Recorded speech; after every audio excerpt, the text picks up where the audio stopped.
जय मसीह की। एक 10 साल की लड़की बाइबल को खरीदने के लिए 6 साल तक नौकरी की और जब उसके पास पैसे हो गए तो कुछ पैसे अपने दोस्तों से और कुछ परिवार से लेके बाइबल खरीदने के लिए अपने घर से 42 किलोमीटर दूर पहाड़ी इलाकों पर चलने के लिए वो तैयार हो गई और उसने अपनी यात्रा शुरू की। जब तक कि उसे बाइबल नहीं मिल गया उसने एक कठिन परिश्रम किया। ये गवाही है मैरी जोन्स की, जिसका जन्म साल 1784 में हुआ, जिसके माता पिता बहुत ही गरीब परिवार से थे। उनके माता पिता कपड़ा बुनने का काम करते थे। मैरी जोन्स के माता पिता विश्वासी थे। वो रविवार को चर्च जाया करते थे और अपनी बेटी मैरी जोन्स को भी चर्च में ले जाया करते थे। और मैरी जोन्स बचपन से ही परमेश्वर के वचन पे अधिक ध्यान देती थी। जब वो 10 साल की हो गई तो उसको समझ में आया कि मेरे पास भी एक बाइबल होना चाहिए। जब वह अपने पास्टर के पास गई जिनका नाम हुक था और पास्टर जी से उसने कहा कि पास्टर जी मुझे एक बाइबल चाहिए। और जब पास्टर जी के वो बातों को सुनी तो उसके हृदय बहुत दुखी हो गए।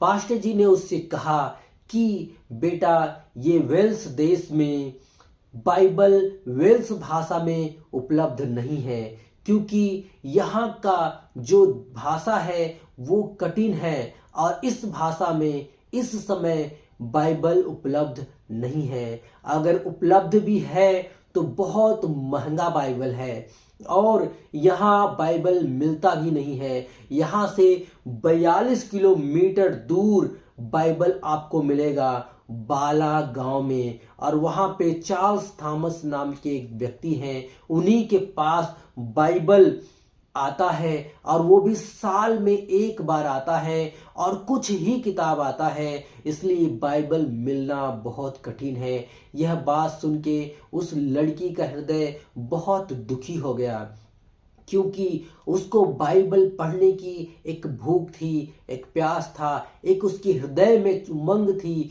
कि मुझे बाइबल पढ़ना है, मेरे पास बाइबल होना चाहिए। लेकिन वो समय कितना कठिन था, जिस समय बाइबल छपती नहीं थी, जिस समय प्रिंटिंग प्रेस भी नहीं थे, जिस समय कुछ भी सुख सुविधा नहीं था, जिसमें किताबें बहुत महंगी हुआ करती थी, उस समय उस लड़की के हृदय में, जो 10 साल की लड़की थी, उसके हृदय में बाइबल पढ़ने की इच्छा जगी।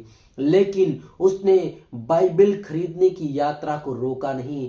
जब वो अपने पास्टर से हुक से ये बात जाना कि बाइबल बहुत महंगा है, 42 किलोमीटर दूर मिलेगा और साल में एक ही बार बाइबल आता है बहुत दूर से, तो उसने सबसे पहले पैसा इकट्ठा शुरू किया और उसने अंडे बेचना शुरू किया, कपड़े बुनना शुरू किया, मेहनत करना शुरू किया। इसी दरमियान उसने वहाँ की भाषा में पढ़ना शुरू किया और उसके पास इतनी पैसे नहीं थे कि वो पढ़ाई भी कर सके, लेकिन किसी न किसी रीति से उसने पढ़ना जाना और 6 साल तक उसने नौकरी की। 6 साल नौकरी करने के बाद उसने जो पैसा इकट्ठा किया, कुछ अपने दोस्तों से लिया, कुछ परिवारों से लिया। उसकी उम्र हो गई 16 साल और 16 साल की जब उसकी उम्र हुई तब वह 42 किलोमीटर दूर वो बाइबल खरीदने के लिए अपनी यात्रा सन 1800 में शुरू की। और जब वो उस गांव में पहुंची जहां पे बाइबल मिलता था, बाला नामक गांव में, तो वहां पे उसको एक व्यक्ति मिले जिसका नाम था एडवर्ड। एडवर्ड को जो थे वो उस लड़की के पास्टर हुक के अच्छे मित्र थे। उस लड़की ने अपने बाइबल खरीदने की इच्छा को एडवर्ड के सामने व्यक्त किया। एडवर्ड ने कहा, बेटा, तुम इतनी दूर से बाइबल के लिए आए हो, लेकिन मैं आपको बता दूं, इस वेल्स भाषा में बाइबल मिलना बहुत मुश्किल है। यह बात सुन के उस लड़की का हृदय बहुत दुखी हुआ कि मैं 42 किलोमीटर दूर पैदल आई हूँ, 6 साल इस बाइबल के लिए हमने नौकरी किया है, क्या मुझे निराशा मिलेगी? वो यीशु से प्रार्थना करती है और कहती है कि मुझे एक बार चार्ल्स थॉमस से मिला दीजिए, हो सकता है मुझे बाइबल मिल जाए, और मेरा पूर्ण विश्वास है मुझे बाइबल मिल जाएगा।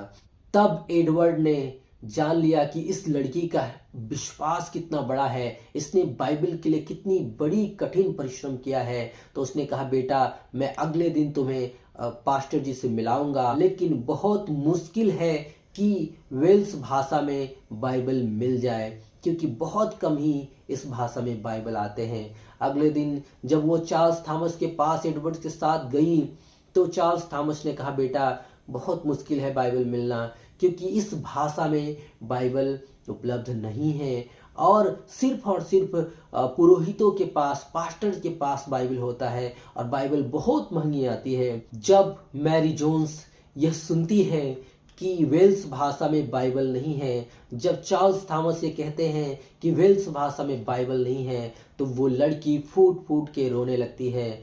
और इस दशा को देख के चार्ल्स थॉमस कुछ समय के लिए वहाँ से चले जाते हैं, और जब कुछ समय के बाद वो वापस आते हैं तो उनके हाथ में एक बाइबल थी, और उस चार्ल्स थॉमस ने कहा कि ये मेरे पास वेल्स भाषा में एक बाइबल है। वो लड़की ने जब बाइबल को देखा तो उसकी खुशी का कोई ठिकाना नहीं रहा। वो लड़की बहुत प्रसन्न हुई, वो लड़की उन्हें पैसा दी, और वहाँ से वो बाइबल ली और अपने घर पे आई।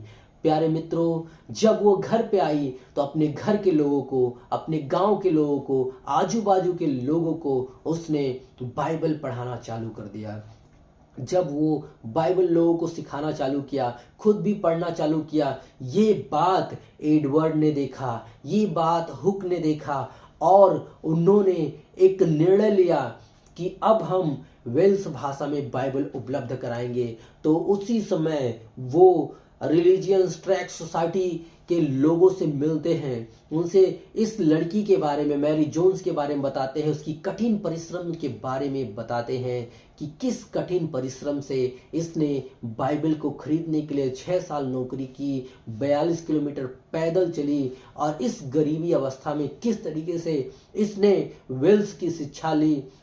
जिस समय लोगों को लिखना नहीं आता था, जिस समय लोगों को पढ़ना नहीं आता था, आप याद करें आपके पूर्वज में ही आपके दादा या दादी या अन्य लोग ऐसे होंगे जो कि पढ़े लिखे नहीं रहे होंगे, लेकिन ये बात है सन 1784 की। उस लड़की के हृदय में जिज्ञासा बाइबल पढ़ने की, उसको शिक्षित बनाया, उसने खुद को शिक्षित बनाया। महंगी शिक्षा थी, पैसे नहीं थे, शिक्षित बनाया, और बाइबल के लिए उसने कठिन तपस्या करके वो बाइबल जो लाई। इस बात को रिलीजियस ट्रैक्ट सोसाइटी के लोग सुन के उन्होंने एक सोसाइटी बनाया, वो था बाइबल सोसाइटी। आप जब अपने बाइबल को खोलेंगे तो वहाँ पे बाइबल सोसाइटी ऑफ इंडिया मिलेगा।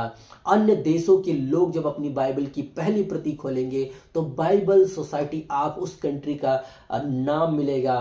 तो ये बाइबल सोसाइटी अभी 200 से अधिक देशों में बाइबल कम दामों में उपलब्ध करा रही है।